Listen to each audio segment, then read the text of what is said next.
Welcome to Houston Sports Talk with your host, Robert Land.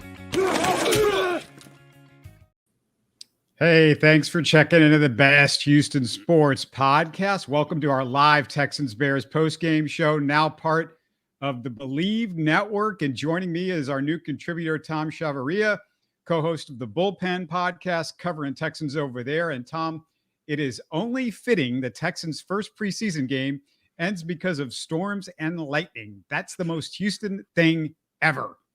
Mother Nature definitely has a sense of humor. They're like, what better way to tease the Texan fans with a game and then take it away with some rain? We've gotten our fair share and we're not done, but a great game. Oh my goodness. It was at least we got some football. I do want to say that in baseball, it's like 5 innings before the game is official. How many quarters before it's an official loss in a preseason game, Tom? I mean, what is it? Do we get to 3 quarters? It's not officially a loss if it's just 2.5 quarters. I don't know. I don't necessarily take too much stock in who wins and who loses preseason games, where we're looking at position battles and players. But yes, for someone somewhere, a bookie, something, I'm sure that win-loss mattered. Oh yeah, you better know that.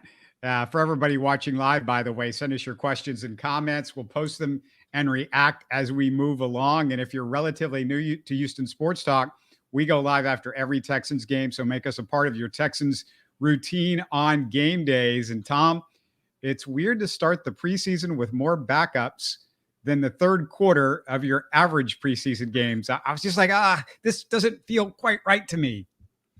It was interesting. I mean, we knew the starters weren't going to play. We just didn't know how much of what position group we were going to get, whether it was going to be 2s, 3s, 4s, 5s. And I think towards the middle of the third quarter, you really start to see a drop off in production. There were some great moments early, but once we got to the bottom of the barrel, as they say, you could really tell. By the way, this is it couldn't have been a better way to start the first preseason possession. 13 plays, 74-yard touchdown drive. Davis Mills and the offense in rhythm. Bobby Slowick and Davis Mills, it looked like we're really rolling there as far as in sync on what was going on. And Tegan Cotoriano, who unfortunately gets carted off the field later, a couple of catches and a touchdown, man. That guy really just can't catch a break. It seems like he pops all the time until he gets hurt. And then we're left to wonder, when will we see him again? It's really tough because every time he looks like he could really perform, and we'll just have to see what that means for the tight end room. Obviously, Brevin Jordan was a little nicked up, so we didn't see him tonight. I thought Cade Stover looked good, though. Yeah, we're going to get to some of the standouts, but the Texans' second possession, that wasn't bad either. 12 plays, 74 yards, a Fairbairn field goal. And unless I missed something, Tom, there weren't really any obvious O-line miscommunications the first couple of drives. And by the way, the starters, if you weren't paying super close attention, I don't know if they even mentioned those on the broadcast, but it was Fisher, Kenyon, Juice on the left side. That's no surprise. Chris Reed was at guard, which, I mean, whoever that is, and Nick Broker was at right tackle. Yeah, I was struggling with some of the numbers and names too. I'm like, who is that guy? So I was trying to do my homework as well. You're right, though. A really good first couple drives. I think Bobby Slowick looked really sharp, had those guys really ready to go, and they're really crisp. I was pleasantly surprised to see how decisive the offense was, and it wasn't like the old, Texans of 2 years ago where it was like run on first down, run on second down, pass on third down. They really mixed it up well. The defense had a chance to make a big play after the Texans scored the field goal, but then third-round pick Kalen Bullock, after forcing the fumble, didn't get much help from Mike Ford, who whiffs on his chance to recover it. He was that offseason pickup, maybe just a guy in camp. I don't know what he is quite yet. But, Tom, it was up and down for Bullock because on the next play, he nearly gives up a big catch, but the wide receiver, luckily for him, dropped the pass. I think truly rookie stuff, right? Highs and lows, valleys, chasms, the whole nine. So I love what I saw from Kalen Bullock. I think the stuff is there for him to be great. We just obviously got to clean up some of the mistakes, really tighten up some of the things. And I think he'll be a great addition to this team. The Texans ended up giving up a touchdown on an 80-yard drive. Looked like a bunch of confusion in the secondary. Tom, 2 veteran DBs got caught staring, Desmond King and Jacob Phillips. And really, I'm waiting to look at the numbers, and I'm thinking, oh, this is going to be young guys, rookies, somebody who hadn't been in the league that long. And it's like, what, these guys get totally like, I mean, did you see that? Like 3 guys also stood there staring as the, offensive guy ran right past him. Yeah, I really wonder how much their heart was in it, knowing that the starters weren't playing. You talked about Desmond King, a guy who's been in this league for a while. For him to go out there and look a little lost made me think that he was kind of just going through the motions and wasn't really locked into the game. I'm not going to hold that against him until I see it again. I'd hope that with better guys around him, a better supporting cast, he would play better. So that's the way I'm going to approach it. Hopefully that we don't talk about him again the rest of the offseason negatively. So we'll have to see. Anything else strike you so far? I've got about a quarter and a half into it. Is anybody else that, really caught your eye? I mean, I gotta go back to Davis Mills. With a guy like that, a lot of people were talking about, him potentially being moved. And I know there are teams, Justin Herbert, he just went down with a foot thing. There are going to be teams that are going to be hurting for a quarterback. And I'm curious if this good play might get the phone ringing for Nick Caserio for a guy like him. I really was really interested in the running back rotation. I don't know if you were going to get to that or not, but the running back rotation was really wild to me. I did not expect it to go the way it did. I thought we were going to see Jawar Jordan a whole lot sooner than we did. Just a really interesting mix. Ogunbowale is what? Third string? That was very strange.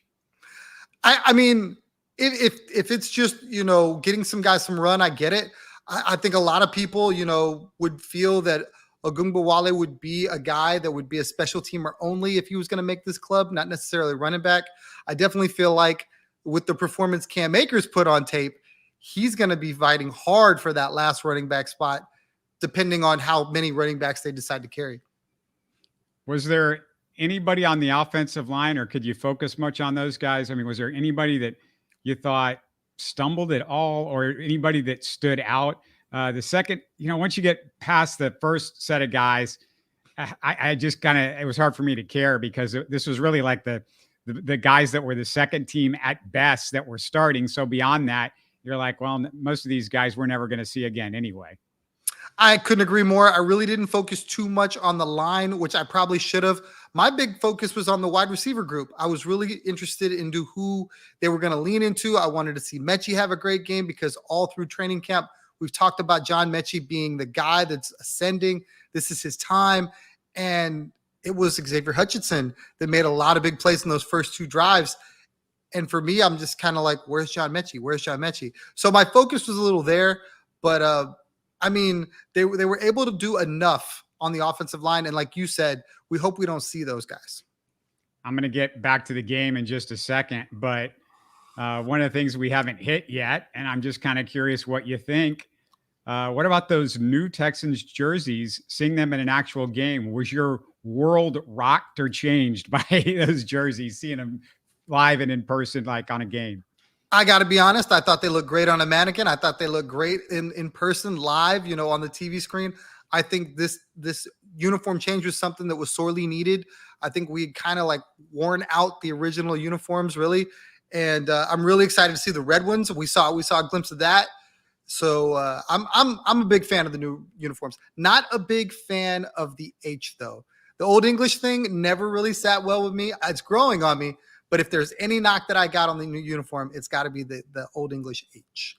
Yeah, it looks a little too, I said at the time, it looks a little too Titansy with the color scheme, and that H, I guess the font was reminding me a little bit of the Titans. Did you get that same deal? Oh, yeah, absolutely. Especially in that alternate uniform where it's like the blue and then the Texans blue or the Columbia blue or whatever you want to call that color. Yeah, speaking of the old Oilers, really love the drop by Joe Buck of Mojo, and they actually had the video ready to go. His team was ready. He must have warned them on that. So some good production by the guys there. And also, Joe Buck, it's his one saving grace for me.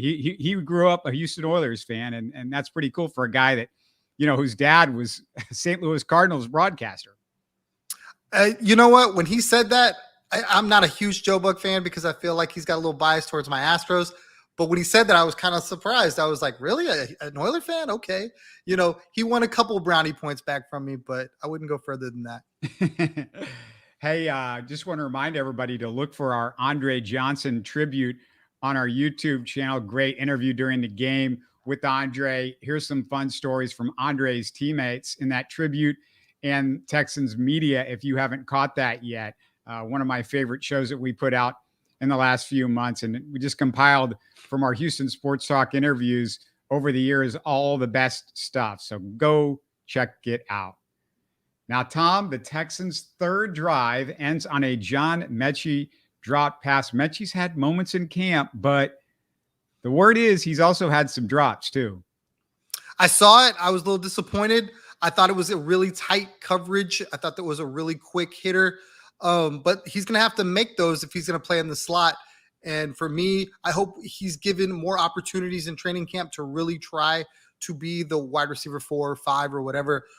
Because I don't feel like you're concerned about Xavier Hutchinson after tonight. I thought he shined. I think Ben Skoranek looked great. So I hope that means they give more attention to Mechie to try to get him right. I see my nieces are in the comments. Thanks, girls. Love those girls. But come on, somebody, I need some Texans questions for me. Come on, bring us some Texans comments and questions. We want to hear from you. So late in the half, the Texans got their second touchdown. And Tom, you might as well call it the Cam Akers drive. You mentioned him earlier, a couple of big runs in the TD catch. Didn't look at all like he was coming off that second Achilles tendon injury, and just great news for him. Yeah, it was a really surprising signing for me, knowing what they already had in the running back room when they brought Cam Akers in. And then obviously a known commodity, but with the injury history. So for him to come in and pretty much kind of dispel any issues with the Achilles, he looked good. He had one run where he really put his foot in the ground and cut and had like 8 yards on the play. So, and then the spin move on the catch, he was kind of the relief valve. I really thought Cam Akers showed a lot of versatility, showed you why he could be definitely RB3 for this team and just a valuable piece that was on the street. When I watched the game, I could not understand how he was not a member of any running back room up until 2 or 3 weeks ago. Yeah, it is weird because Ogunbowale getting the start, you feel like, okay, if they think that much of him, they might feel like he's going to make the team instead of Jawar Jordan. And you're wondering, like, where does that leave him? I mean, it's a late round pick. So, it's a guy that you can afford to maybe try to put on the practice squad. But I mean, do you see him, do they bring 4 running backs into the season? Do they do something with I just don't see that there's a place for him at this point. If he's not back there in kickoff, action. I mean, I didn't see him, catching kickoffs either. So that's, to me, that'd be a real, I would be worried if I were Jawar Jordan right now. I really believe like they're going to carry a 4th running back because of the versatility that Dameon Pierce and Dario Ogunbowale provide in the special teams game, whether it be coverage or receiving kicks in the version of Dameon Pierce. So it's really good to see Cam Akers kind of like accelerate into this role. Obviously, I think it's going to be a position battle that probably will go on throughout camp. But I hope that they're able to hold on to Jawar Jordan if for some reason he doesn't make the roster, because the talk coming out of the draft was that was kind of a steal a little bit. Like he should have went a little higher. But it's a good problem to have. Better to have too much than not enough. Yeah, I need to see if Jawar Jordan is too much, though. I mean, there just wasn't enough to really for me to get the gauge if he was anything close to an NFL running back, especially, he's not just playing at the end of the game, but he's playing at the end of a game where the end of the game guys were playing in the first half. So that makes it really hard to judge him. And you really have to excel at that point. Next up, I just want to hit when the Bears go down the field at the end of the half, they get 2 huge chunk plays. One of those, great catch by Colin Johnson, despite fantastic coverage by Mike Ford. He couldn't do anything about that one, but the TD looked like blown coverage. Lonnie Johnson was the closest to the play. Don't know what you saw in that, Tom, but that's the other thing. I didn't notice any highlight plays by the defense. The Kalen Bullock thing in the first half and early in the third quarter was the only thing close to something that, oh, well, that was kind of interesting, or that means something. Yeah, for me, I was really focusing in on the pass rush. I was hoping that some of those guys would get home, and they just never really did. And I definitely Bleav that the touchdown you're referring to was a blown coverage. Lonnie Johnson probably should have been there and wasn't. So hopefully that's something that is a coachable moment for a lot of those guys. Obviously, with playing the backups, you're probably going to have guys out of position, guys that weren't playing with each other. So there's probably some of that there too, where it's just communication and detail and stuff like that. But for me, it's hard for me to really gauge the third string, fourth string guys fairly because I just don't know. I mean, obviously in training camp, you don't see a ton of them, right? So then you just don't know what they're going to look like under the bright lights. I really hope that, as the training camp, as preseason progresses, we see better performances out of those guys. So I don't know where I should go with the player of the game. It could be Davis Mills. You could say Cam Akers. I sort of lean towards a guy that is fighting for a spot in this crowded receiving corps. Xavier Hutchinson.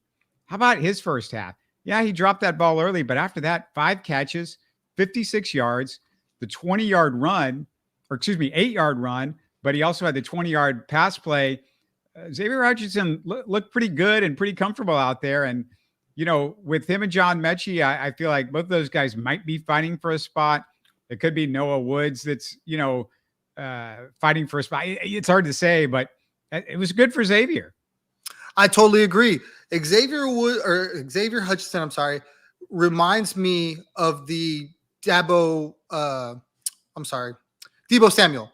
It reminds me of him in that sort of setting because the offensive coordinator came from San Francisco, where you have the guy that runs the jet sweep. You have the guy that runs some of those similar routes. It feels like his body type is the exact same to Deebo Samuel. So I feel like in a Bobby Slowick offense, there's always going to be a position, a role for a guy like that. And if Xavier can be that dude, obviously we saw it in this game. There's going to be opportunity for someone like that.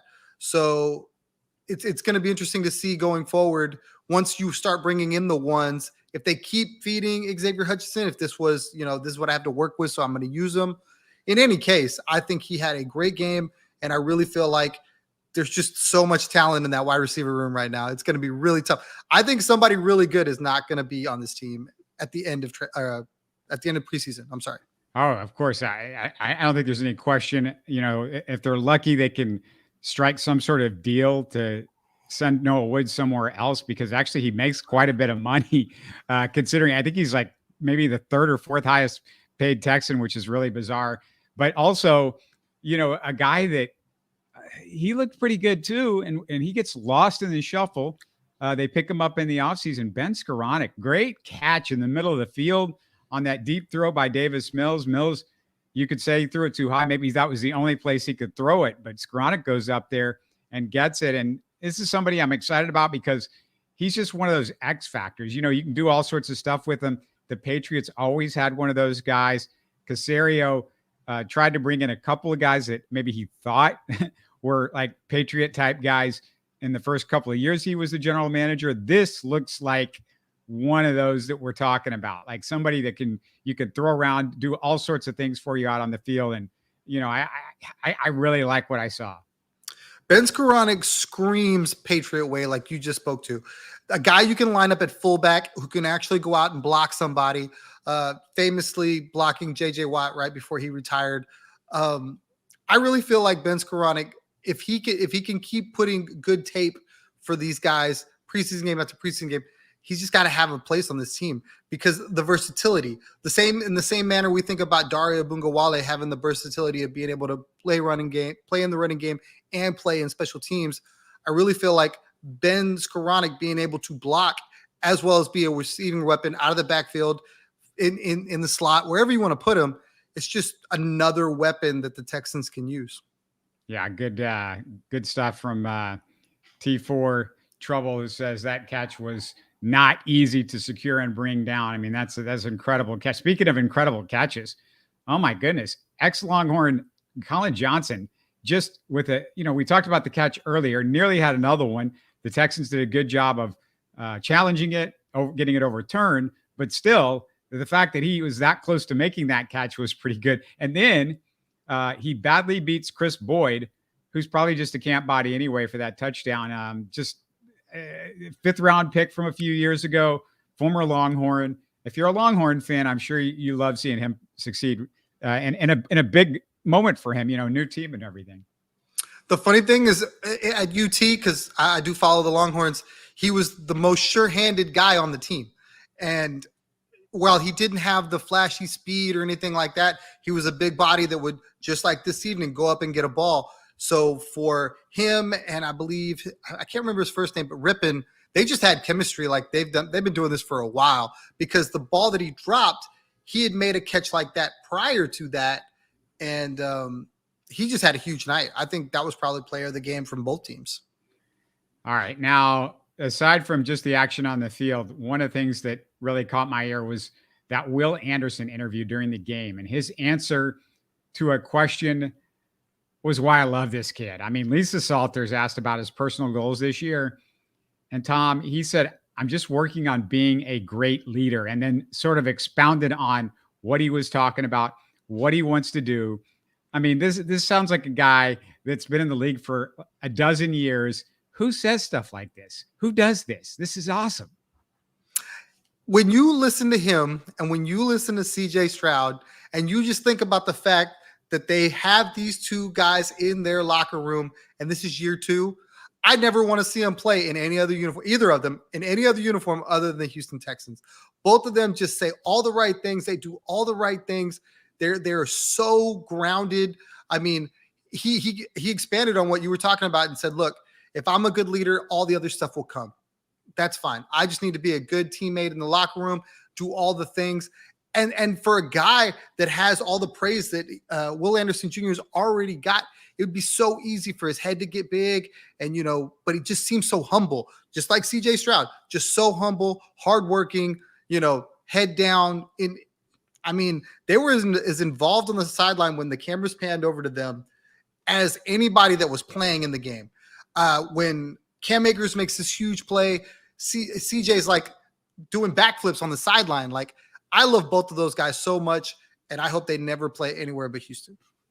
Yeah, and I remember when the draft choice was made, me and Sean Bajani, who were doing the show right after that draft, when they took Will Anderson and they made that trade, I specifically remember saying, hey, they just didn't trade for this guy because of his talent. The reason why they put all this capital into him is they feel like this guy is going to be a tone setter and a leader on defense. That was what they were talking about with him coming out of Alabama. That's what the people that covered that program would tell you. Will Anderson had this in him.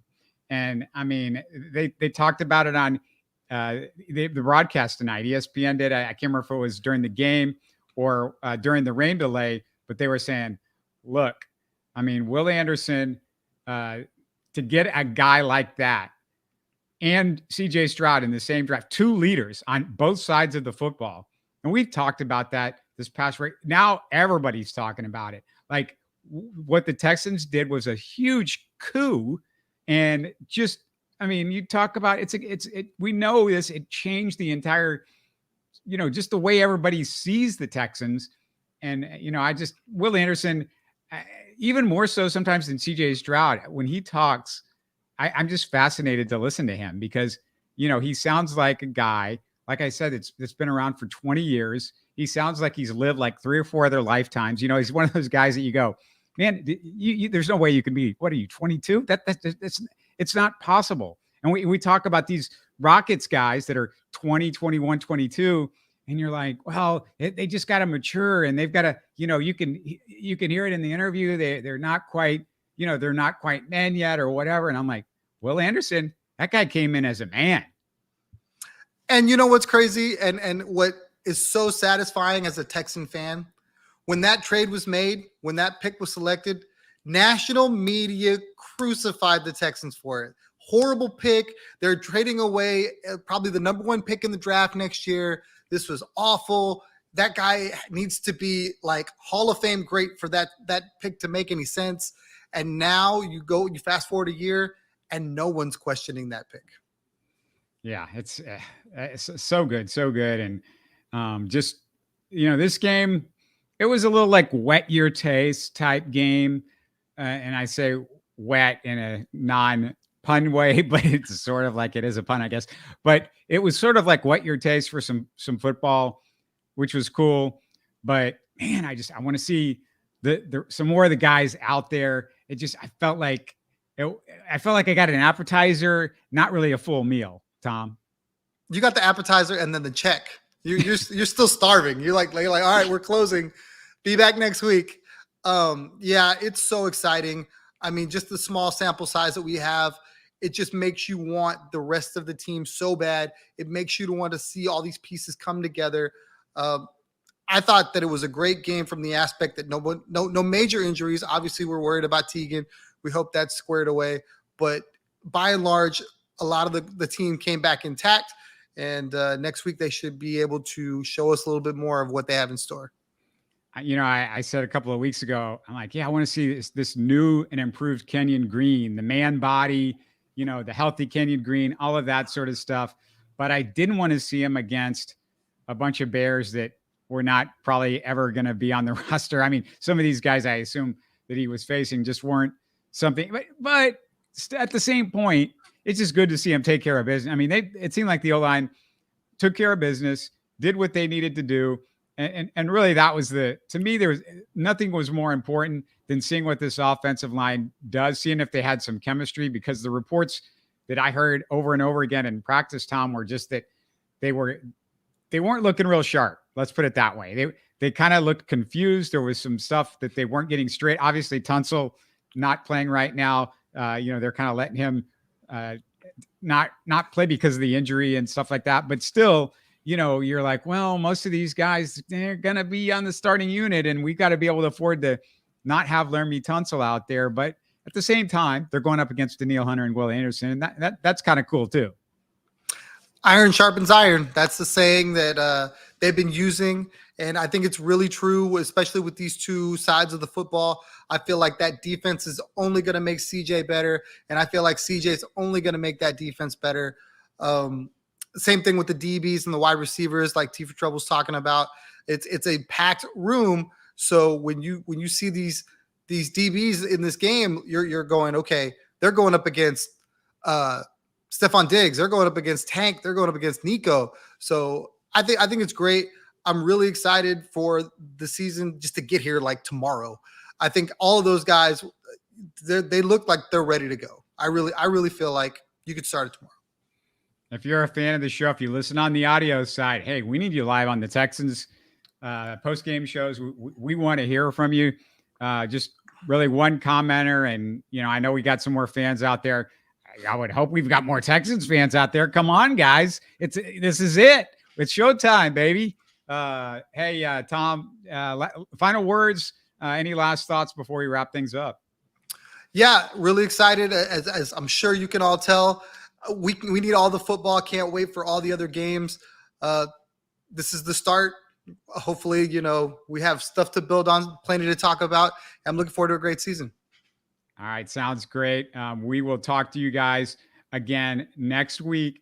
Don't forget, always go back in the archives. Look for those Houston Sports Talk history archive stuff, because we've got playlists with, Astros and Rockets and just the full-on Houston sports history playlist with over 200 shows with different players and media people that have, the legends that have voiced the Houston sports over the years also. So go check through that stuff, and can't wait to talk some more Texans next week. Tom will be back with us on the next Texans live show, and me and Steven doing the regular stuff next Tuesday. Looking forward to it, guys. Texans, not a win, but it's not really a loss. I mean, it's like 2.5 quarters. Does this count? No, it doesn't count. So thanks, everybody. Talk again soon. You're listening to Houston Sports Talk. Hey, you can support the show by subscribing on YouTube and commenting on the videos. Listen to Houston Sports Talk on Spotify, Apple, Stitcher, and Google. Don't forget to tell a friend and share our show on social media. Spread the word, everybody. Thanks for listening.